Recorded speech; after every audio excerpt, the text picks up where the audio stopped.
It's hard for me to write this, because it's only been a year since it stopped. It started in 2014, and it happened in my home country of Sweden, when I went to an art school for a summer course as a form of daily activity. The people at this art school were some of the worst people I have ever met, and that included me, because I was kind of trash back then too. I was 21 years old, and I had very little experience of the real world.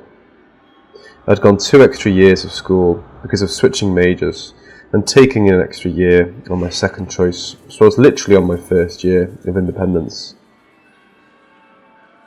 I also have a light form of autism and didn't receive schooling until I was 12, which made me a bit more slowly developed mentally during high school, but I'm all caught up now. Basically, I was a 21-year-old with very little life experience.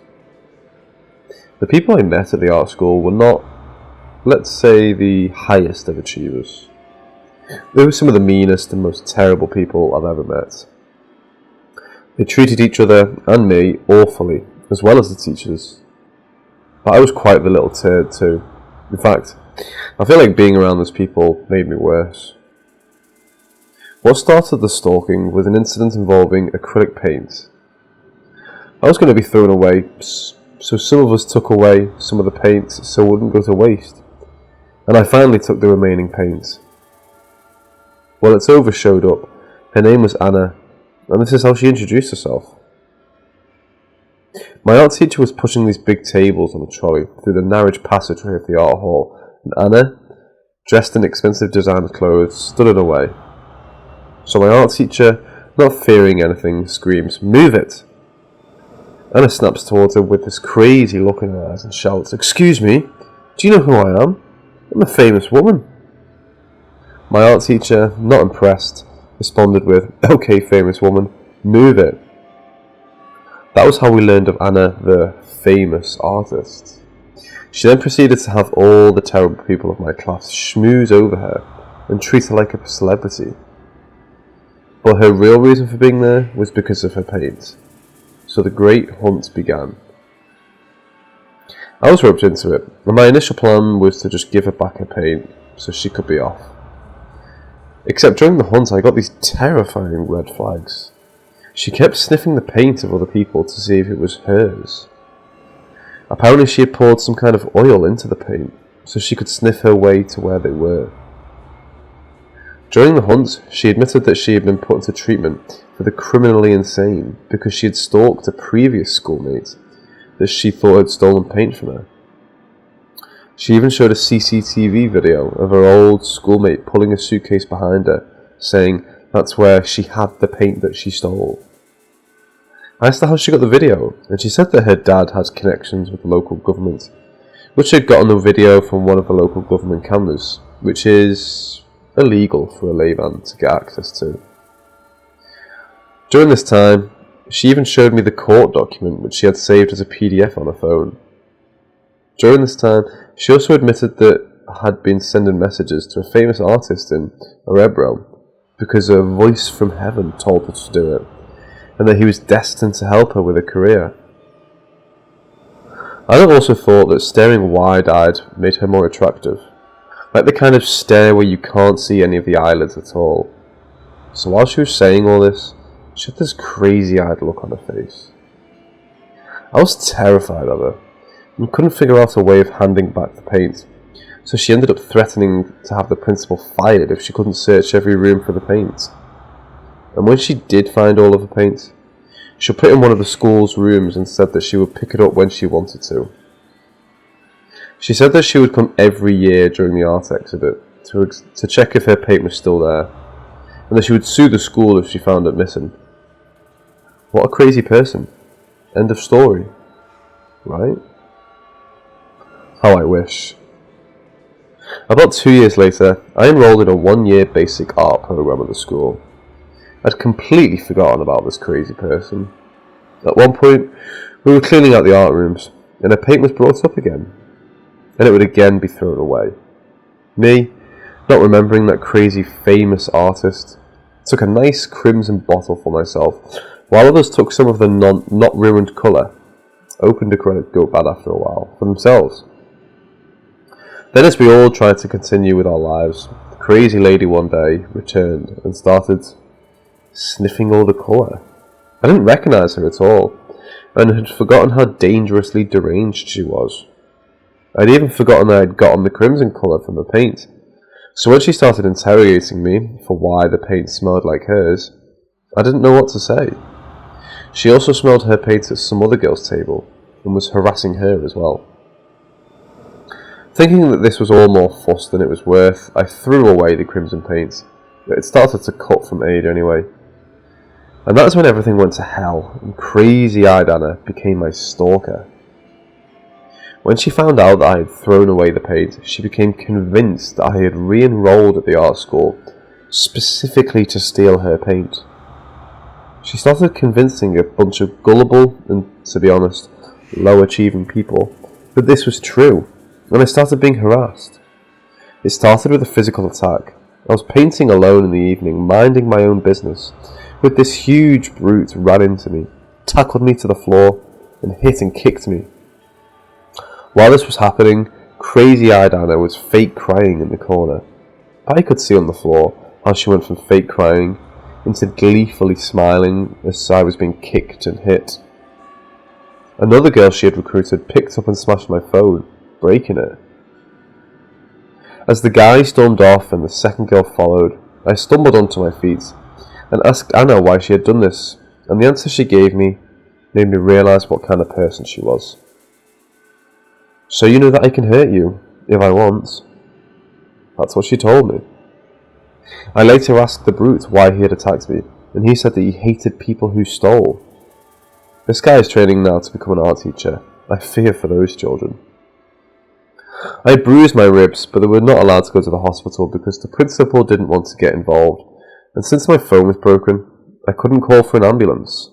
So it took so long to get to the hospital, and the outside signs of the abuse had healed.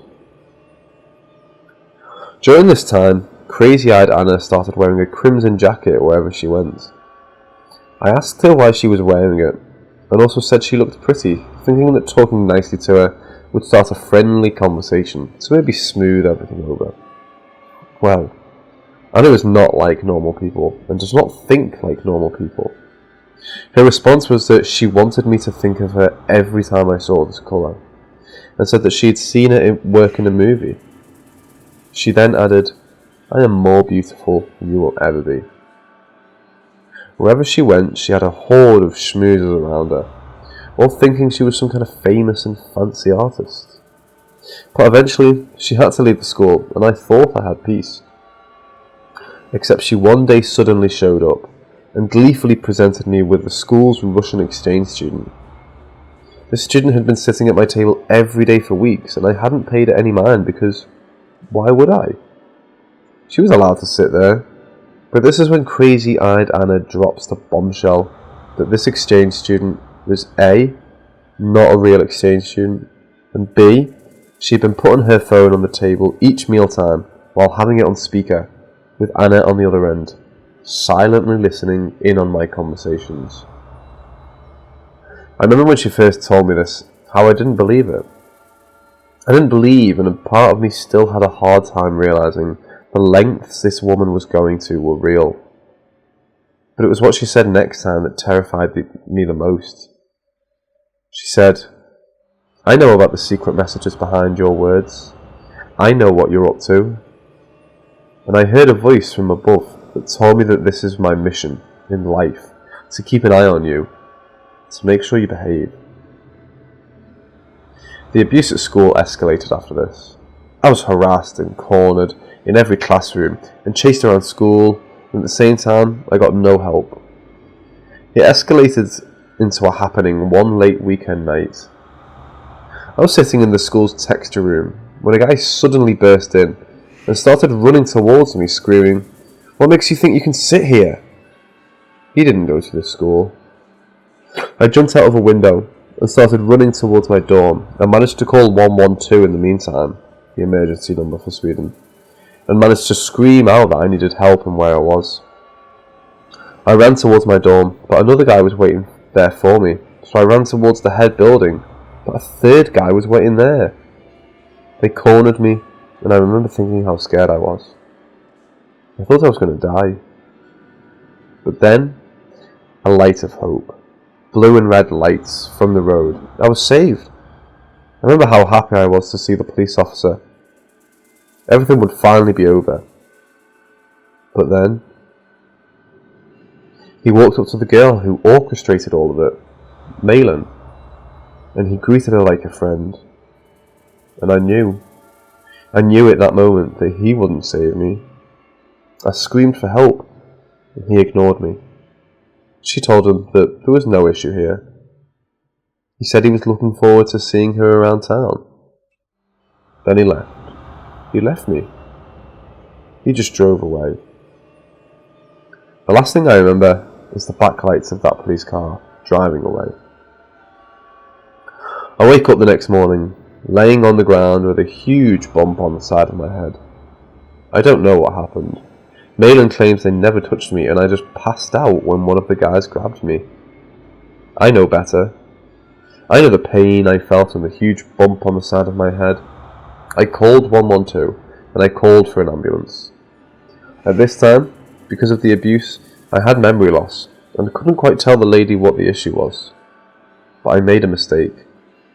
I told her that I had called 112 the day after and that a police officer just left me. And she got mad. Really, really mad. She told me that I was slandering her co-worker and to only call if I actually needed help. And then she hung up. I was alone again. With no one. Not a single person on my side. I tried to make a police report against Anna and Marlon, but the officer had heard about me and deleted my report. It was during this time that I had had enough and thought about ending my own life, so I was forcefully put in a mental health ward. And the stalking didn't stop. Crazy-eyed Anna had a friend of hers be committed so she could come into the ward as a visitor in order to harass me. When I tried to go to our school again, she had people she had threatened to join the same program so they could keep an eye on me. At home, she would have another guy she had threatened to park outside my house a few times a week in order to scare me. During this, she would also have things stolen from me, like shoes, gloves and the like. And according to the people doing the stealing, this was because she had watched a movie where someone steals items and then puts them back to make someone go insane from the harassment. Crazy-eyed Anna would call me a few times a year lying about being a data collector to get private information out of me, something that took a few years to even catch on to. Because she lived in a big city far away at the time, she constantly forced others to do the stalking for her. Most of them had at one point given drugs to and then would get them to do what she wanted by threatening to report them to police if they wouldn't. Others she just bribed with money or charmed. I have gone for hour-long bus rides where someone admits to being there for her sake. Most people are afraid of her because she won't leave them alone, and she will do to them what she does for me if they don't say yes. One girl was roped into standing all dressed in red outside my supermarket. Another girl was also roped into sitting with her car outside my house for hours a few days a week. All because of the fear of this woman. I learned from a cousin of hers that she affords all of this because she won an art prize for 500,000 SEK at one point. That's why she thinks she's famous. I also learned that most of her biological family has cut contact with her because she's been doing this since she was a teenager. And yet, even with that information, no one would listen. When I tell people what she had done to me, people call me crazy. I have no history of delusions or of making up telltales, yet it was so much easier for people to just think that I was crazy. I've even been forcefully medicated at some points with psychosis medication that baffled doctors lamented over not working. Not even my family believes me, something that has forever barred how much trust I can put into the relationship between us. I asked her once why she was doing all of this, and she said, to punish you. I asked her for how long I would need to be punished, and she answered, for as long as I want. At one point, I even considered killing her. I'm the kind of person who catches flies alive in a cup and let them out the window. I've never harmed another human being. I've never been violent. Yet at one point felt so desperate for freedom that I would take prison rather than being haunted by crazy-eyed Anna anymore. I was more afraid of her than of prison. And then it stopped. It just stopped. Still a year later, I don't know why. Nothing in her history tells me why she would stop willingly. So I'm convinced that either she's run out of people to threaten into doing her bidding, or something has happened to her. It's possible that one of these people finally reported her and actually got taken seriously. I don't know. Even so, I can't feel relief. Not yet. I'm still afraid it will start again, and I've given up all hope of being taken seriously by the police. Anna, let's not meet.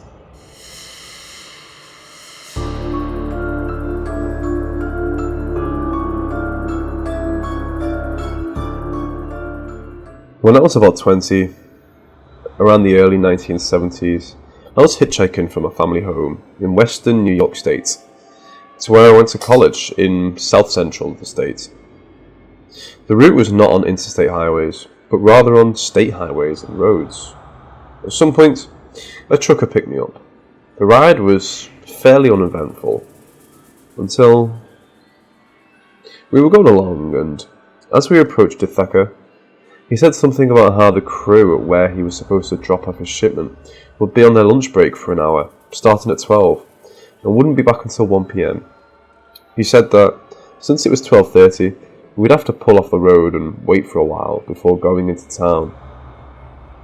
I looked at my watch, which showed the time to be 11:30, which meant there was no reason for us not to proceed into town before the lunch break, a half hour in the future. I corrected him about the time, but he insisted that my watch was wrong. I was sure that it wasn't, but he wouldn't listen. So, there we were, in the middle of pretty much nowhere in central New York State, on a 2-lane state highway surrounded by woods. He pulled over to the side of the road and parked. Just great. To say that it was awkward would be an understatement. Note, I was a typical-looking young college student of the day. I had the natural beauty of youth, a cute figure, beautiful long blonde, straight hair, and was undoubtedly wearing blue jeans and some sort of t-shirt, the uniform of the youth at the time, and since then. I was presumably carrying a purse, maybe a duffel bag containing a few possessions. I guarantee that I didn't have any serious money on me. If I had a lot of spare money, I wouldn't have been hitching. So, back to the roadside stop. We exchanged some neutral comments. I was mostly looking out the side window, thinking to myself that A, there was not a lot of traffic passing by in either direction, and B, if I had to jump out of the cab, I had nowhere to run, but down the side of the sparsely travelled road, or into the woods. Then he said, "You know, you have beautiful hair."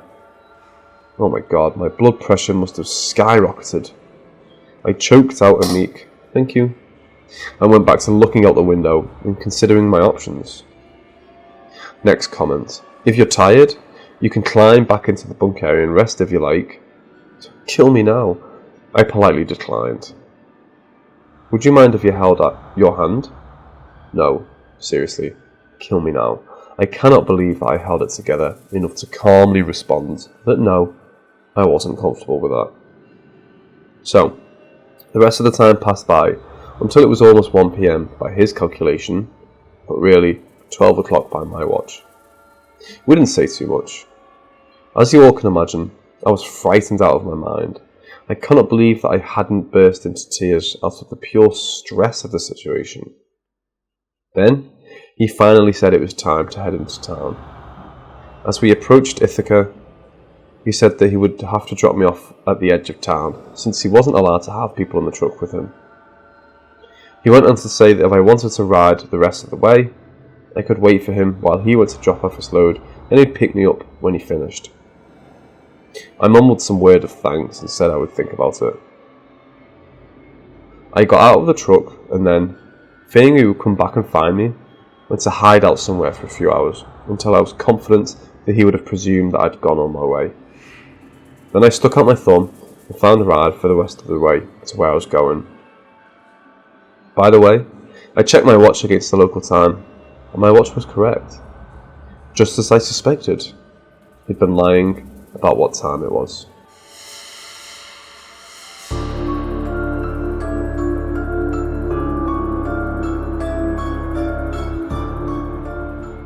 Years ago, we were remodelling our kitchen after a small fire. It was a complete kitchen redo, with the addition of some additional living space.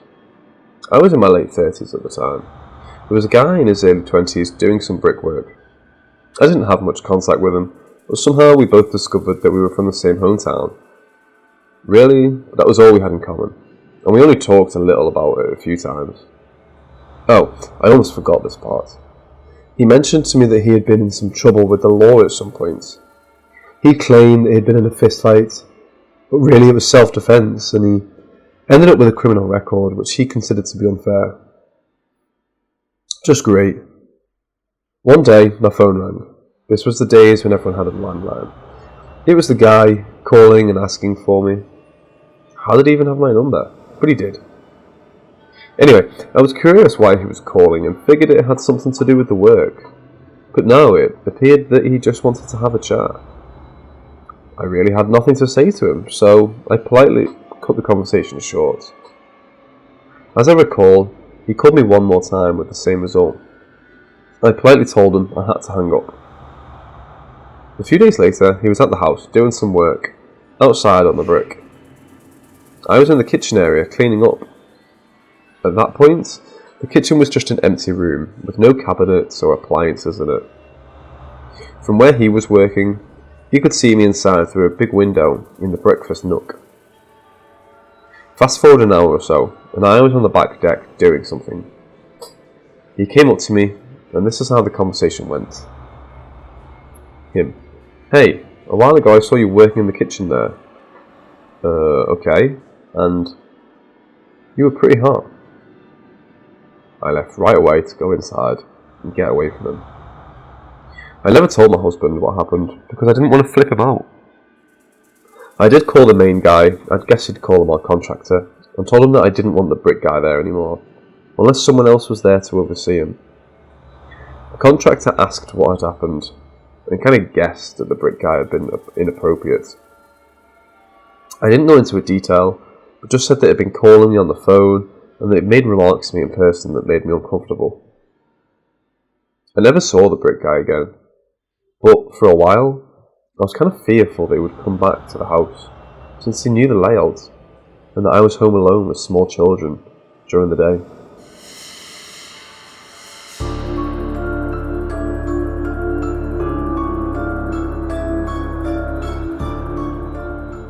This is a very creepy or scary story about picking up two hitchhikers around 1975.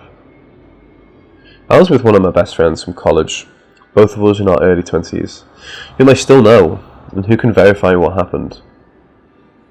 He and I were both living, working, going to school in the Atlanta area at the time, and decided to take a long weekend trip down to Florida, planning on going down the Gulf Coast a bit, but not quite as far as Tampa.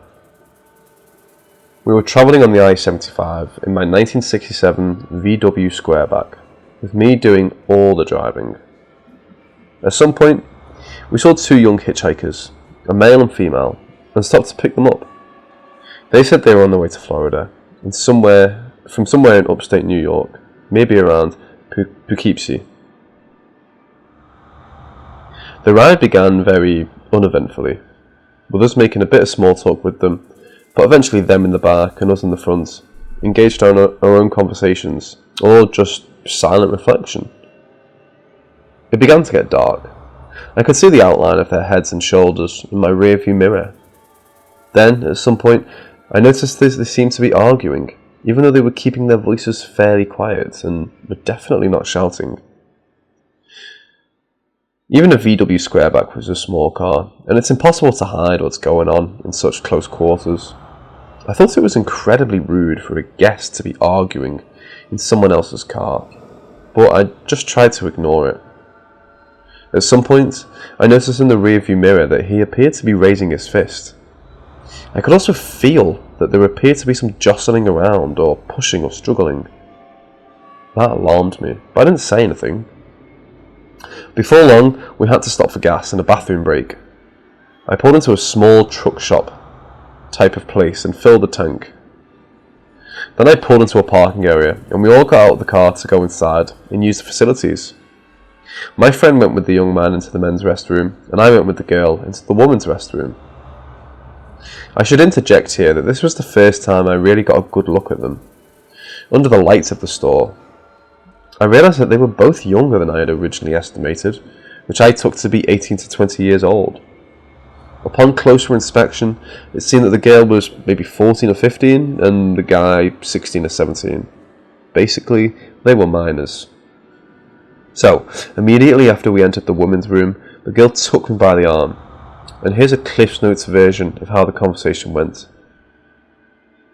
Girl, you have to help me. Me. My mind was quickly trying to run through what likely types of help she needed from me.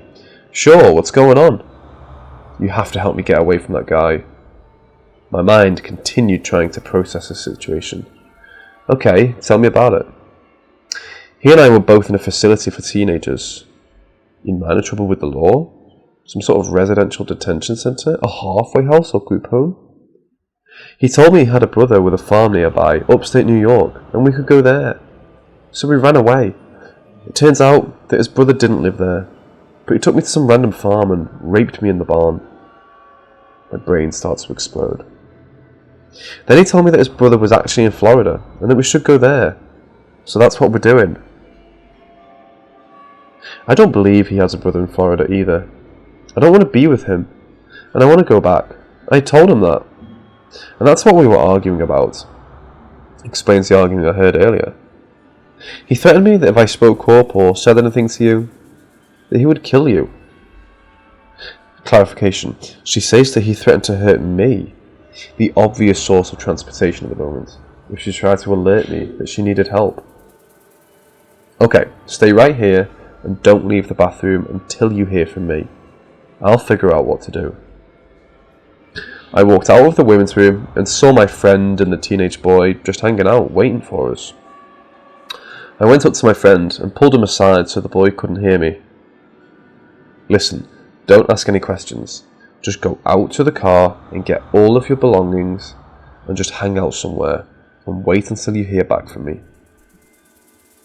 The reason I told him to get his belongings out of the car is that I figured that he might have some got packed away. I didn't want to risk a search of our car uncovering anything illegal in the event that the cops got involved in what was about to come down. I didn't know if we were dealing with a potential kidnapping at the most, or runaway teens at the least, but I knew that something bad was going on. When I gave my friend these instructions, he naturally looked totally confused, but he did what I asked. In the meantime, the teenage boy was just hanging out against the wall. I wondered about him, worried that he would get suspicious about what was going on, and act in some sort of rash or violent manner, but he just continued to hang out against the wall. Then, I quickly surveyed the rest of the situation. I saw that there was a hostess/cashier at a podium in the restaurant part of the truck shop. I calmly walked up to speak to her. Me, to the hostess. Don't look over that way now, but there was a teenage boy standing over against the wall. He's travelling with a younger girl, who's now in the women's room. The girl told me that the boy forced her to travel with him, and that they're runaways from some sort of residential facility in New York. She does not want to be with him. They both appear to be minors, and I need some help. Okay, it just so happens that there are some Georgia state troopers eating in the restaurant right now, over in the corner. I think you should go talk to them about this. I then casually looked around and spotted the troopers. I calmly walked over to their table and sat down with them. I quickly introduced myself and explained the basic details of the situation. I verified the location and identity of the teenage boy and told him that the girl was in the ladies' room and what she looked like. I made zero mention of the friend who was travelling with me. Trooper, do you have anything in your car? Worried, since I thought they meant did we have any contraband in the car, and that my fears of having the car searched and getting dragged into a complicated legal situation might ensue. What do you mean? Do you have any of the possessions of the two kids in your car? Oh, no, they didn't leave anything in the car. Okay, here's what I want you to do. I want you to get up and walk to the door. When you get there, don't stop. Don't talk to the boy or anyone else. Just leave, get in your car, and take off. So I stood up and did as he told me. The troopers fell into position, like they were guarding me on all sides as we walked to the door. As we neared the boy, he did seem a bit confused as he saw me walking with the troopers on all sides of me. But he just continued to stand there. As I left the building, I saw my friend standing outside off to the side with his possessions. I told him not to ask any questions, but to just get in the car with me and we would leave, which is what he did. I then explained to him everything that had happened with me and the girl, and the whole thing, something that he would, of course, have known nothing about, other than when I told him to get his shit out of my car and just lay low until I told him otherwise. I have no idea what happened after I left. I'm assuming that the troopers took the two teens into custody and tried to sort out what was going on. I was really surprised at the time that the troopers just wanted me to leave and not to hang around so they could get more info from me or look at my identification or the like. Just leaving was fine by me. I knew that for sure I did not want my friend to get involved and possibly get into trouble for possessing some weed. I'll never know the whole story, of course. I believe that the girl was probably most telling me the truth, that they were runaways. She was too young and too frightened for it to be otherwise. Plus, what she told me basically meshed with what I'd observed, the arguing, him raising his fist, etc.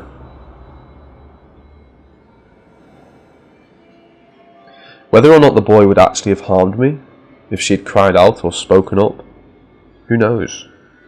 I don't know if the part about them being from the juvenile detention centre or group home or whatever was the truth.